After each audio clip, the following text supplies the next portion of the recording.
दादा रात्रीचे 10 वाजले, अजूनही तुमचं काम चालू आहे. अजून किती वेळ काम चालणार आहे? साईनाथ भाऊ आले का तुम्ही? काय म्हणता साईनाथ भाऊ? सकाळी तुम्ही 8 वाजता आलेले, रात्रीचे 10 वाजले, अजूनही काम चालू आहे. तुम्ही सुट्टी वगैरे कधी घेता की नाही? आपलं काम सोडून तर आपल्याला कुठं जाता येणार नाही. दिवसभराचे हिशोब टिशोब गर्दी असते दिवसभर, आणि मग ती क्लोजिंग, उद्याची तयारी, हे सगळं आपल्याला बघावं लागणार आहे. आणि ज्ञानेश्वर माऊली सांगतात ना, देवाची या द्वारी उभा क्षण भरी, तेने मुक्तिचारी साधी येला. हे जे दार आहे ना साईनाथ भाऊ, हे ते हरीचं दार आहे, त्या पांडुरंगाचं दार आहे. ते कसं, ज्याच्या जीवावर आपला प्रपंच चालतो ना, तोच आपल्यासाठी परमेश्वर आणि आपला हरी आहे.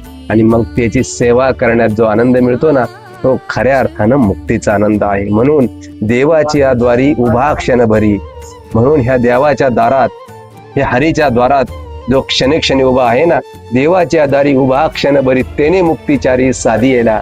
आणि मग आपला संप्रदाय सांगतो, हरीच्या म्हणजे पांडुरंगाच्या सेवा करता करता जो आनंद मिळतो ना, तो खऱ्या अर्थानं मुक्तीचा आनंद असतो. आणि तोच आनंद आम्ही सध्या उपभोगत आहे.